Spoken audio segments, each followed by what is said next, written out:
this is Kate, this is my channel, and this is part 2 of my Lioness Rampant reread. The first part was my Nostalgia Fest trip down memory lane, where I spoke about my memories and why I thought these books were so great when I was growing up. And now I've had my reread and I'm going to talk about them. Please excuse my lighting, it's really shit, but if I don't film now, then I probably just will keep putting it off. So we're doing it now. Excuse the blurry, fuzzy stuff going on. So originally I was going to read each of the 4 books and then do a short video in between about each book.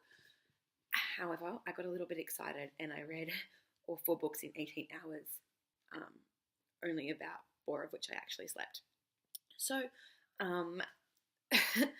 I guess I still like them. The Psych Fairy hasn't visited. They were awesome. I suppose, rather than trying to talk about each book individually, I'm going to sort of talk about a couple of main themes that I want to talk about. So I suppose basically it comes down to feminism and racism are basically the 2 things that I want to talk about. So let's go. So the feminism stuff. So yes, I did read the period chapter. I did read the period chapter actually the whole way through, and actually I think I have read the whole thing before, or I've read it, different parts of it, enough that sort of became a whole thing in my head. But the thing that I didn't remember about that is that it allowed Alanna to have a woman to speak to, because she went to go and see a healer woman because she freaked out. She thought she was dying.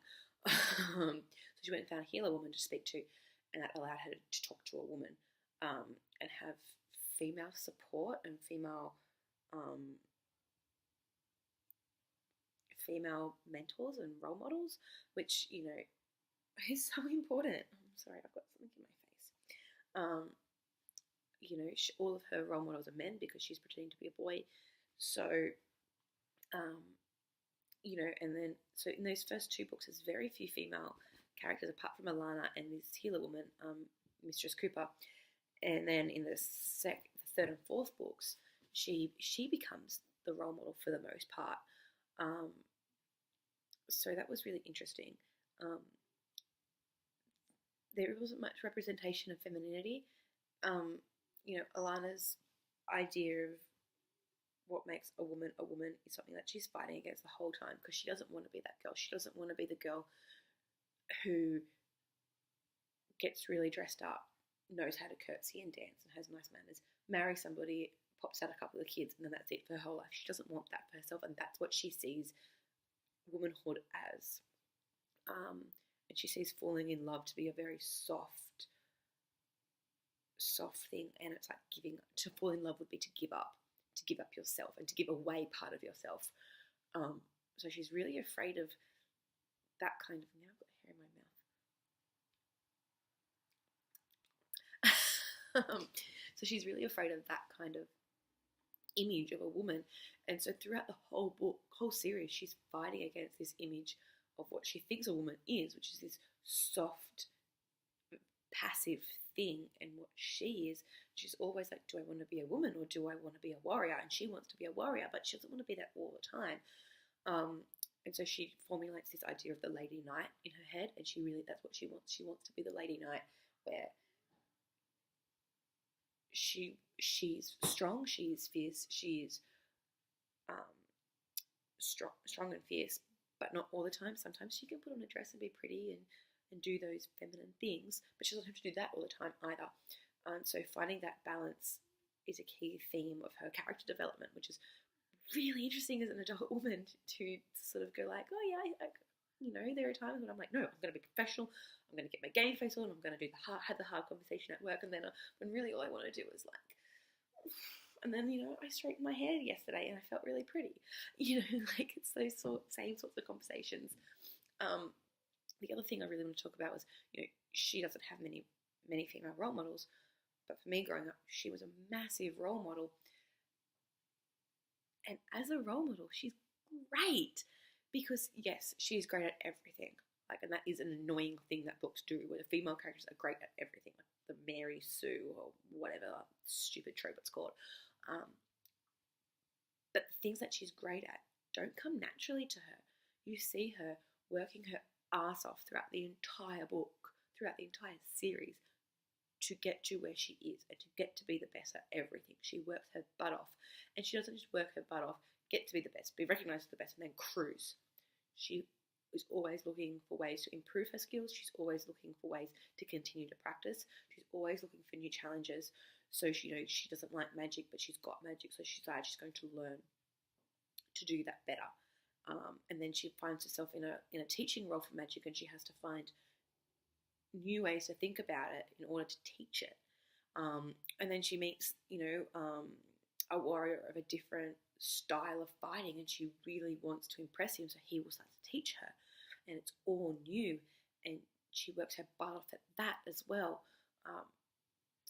She's always looking for ways to improve and to do better and to practice.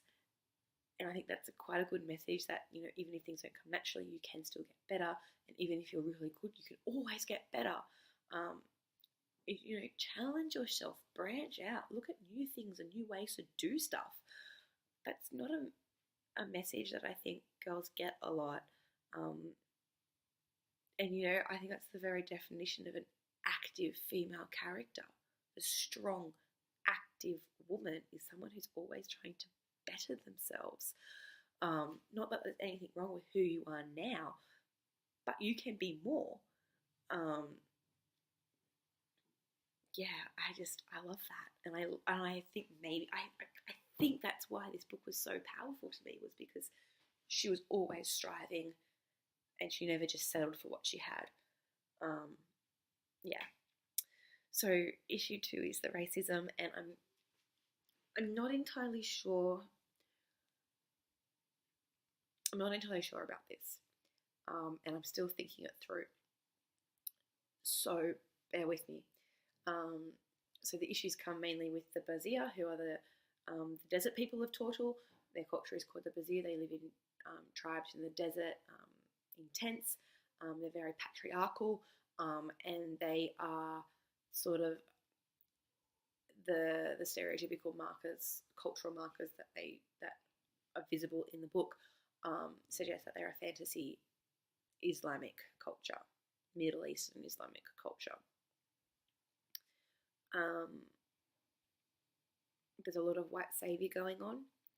Alanna and Jonathan, aged 14 and 11 or something, go to their scary city, kill the evil spirits there that have been tormenting the people for hundreds of thousands of years, and kill the spirits and save everybody in one night with no special training. And then, in the third book, which is the one that was really concerning to me, Alanna, as a lady knight, she's trying to pass through. She has to become a member of the tribe in order to continue to pass through safely. Winds up their shaman, has to stay to train a new shaman because she can't leave them defenseless without a shaman. And she kind of starts challenging all of their gender assumptions, and that's really great. But she's this, white woman coming in and telling the brown people how to be better and helping them fix themselves and catch up with the times and things like that. So I've got some issues there. But I think the really interesting part was, I'll try and describe this briefly, but the voice of the tribes, who is like a magical figure, the magical leader of the Bazir culture. And it's a title that's passed down not through any hereditary, but the voice picks the next voice. And so the current voice is about to die, and he picks Jonathan, who is the Prince of Tortal, who is going to be the next king, to come and learn to be the voice.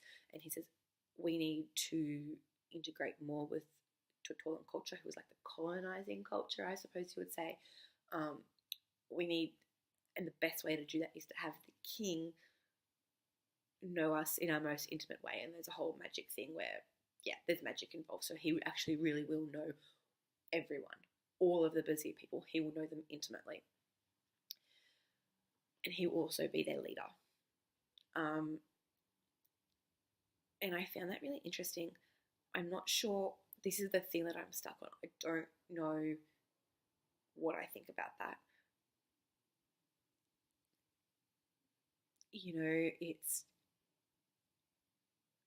It's a colonizing power coming in and taking over completely, but it's also a kind of integration, and it's a bottom up. It's the people underneath rising up and saying, no, this is what we choose. This is why we choose it.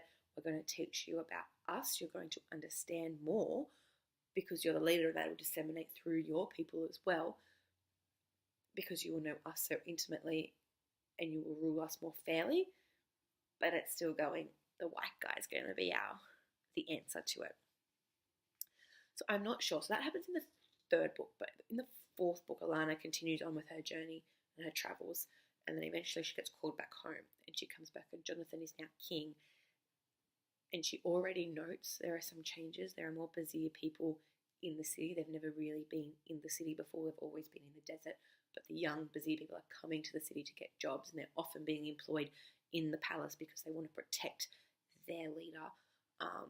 And there's more integration going on in like the city guard and the palace guard, and more and more people are sort of starting to know them, but they're stepping out as well to go to the culture, go, this is us.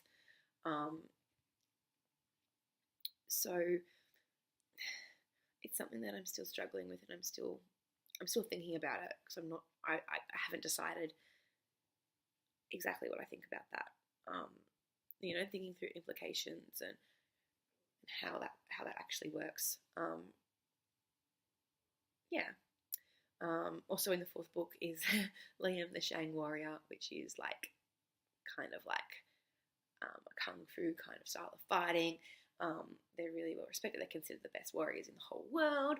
But it's like a kung fu style, and they talk about like all of this Zen kind of mindfulness stuff. Asian inspired, but they're all white, and Liam is the best one of them all, and he's like talks in like Scottish brogue, which is weird. Like he's meant to be like a peasant, kind of like working class, comes from nowhere, farming boy, peasant boy kind of thing, who's risen up and has just through merit become the most respected warrior in the world. But it's still like that Scottish brogue that's not Asian, not Chinese, not Japanese, not so I still really like Liam. I like Liam, and he's got a lot of there are a lot of interesting issues as well, where he tries to he's got his own prejudices. He doesn't like highfalutin people, and he's afraid of magic, and that means he thinks that people who use magic are cheating. So he's got prejudices about people who have this innate skill they can't help. And he goes on a bit of a journey where he's trying to overcome it, but he never quite gets there. So there's a lot going on. Like these books, like the text in them is like really big, if you can see that. And they're not like, that's 4 books. They're not really that big. But there's a lot going on in them. Ultimately, I still really, really enjoyed them. The Suck Fairy did not visit. I'm glad I allowed myself to reread them. I'm glad they got to be a comfort in my university study stress period. And I'm really interested to know if anybody else has read them, and if they've reread them recently, and what they think of them, and what books that they loved as a young person and are kind of afraid to reread. And have you done it recently? What did you think? Did it live up to the hype? Did you go, whoa, I didn't know any of this was going on when I read it when I was 12? So let me know. It's the Song of the Lioness Quartet by Tamora Pierce. Thanks. I'm Kate. This is my channel, and this has been my reread of the Song of the Lioness Quartet. Bye.